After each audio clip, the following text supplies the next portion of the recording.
Hello everybody and welcome to the Daily Review, episode number 226 for Friday, October 2nd, 2009.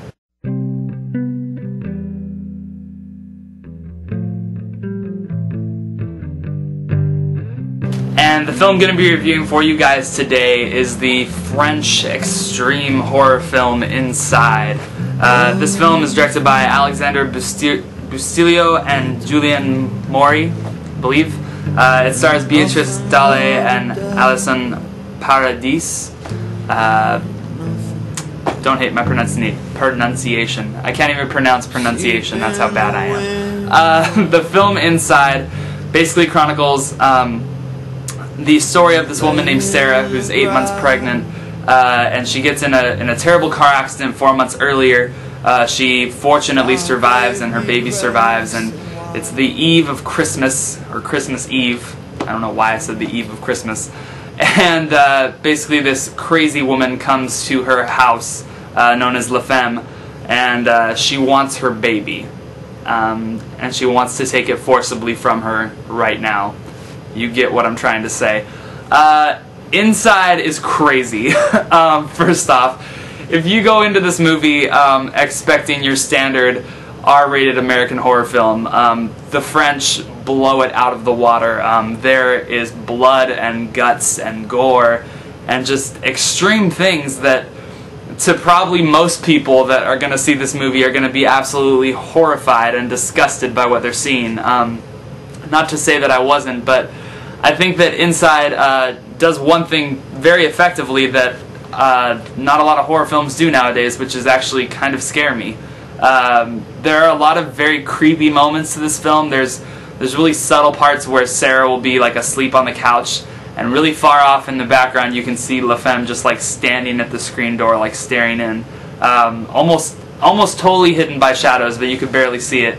The tension in this movie is insanely high. There is a lot of really tense moments where the cops eventually come, and you're wondering, like, are they going to make it out alive?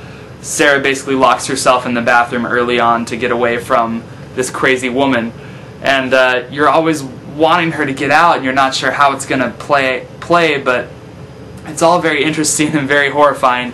The ending to this movie is absolutely chilling, and kudos to the filmmakers for going there.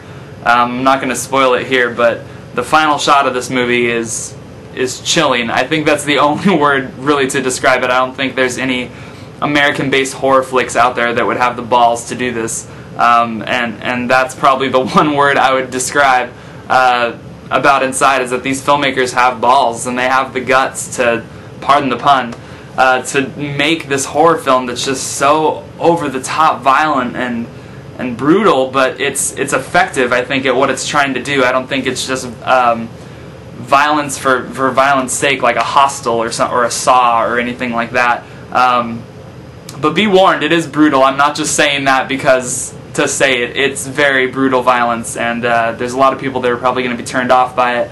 My one complaint about Inside is that towards the end there's kind of a twist-ish thing that involves what I'm going to call a zombie, because I don't know how else to describe it.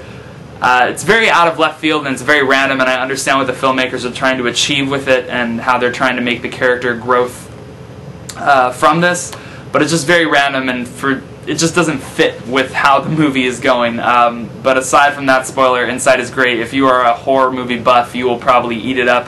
If you haven't already seen Inside, which I'm sure you have if you're a horror movie buff, but I'm very glad that I saw it. I give Inside a 4 out of 5. It's a pretty intense hour and 22 minutes that I'm not sure I would want to experience again, but it's a great film nonetheless. Anyway, thank you guys very much for watching. I'll be back tomorrow with another one for you.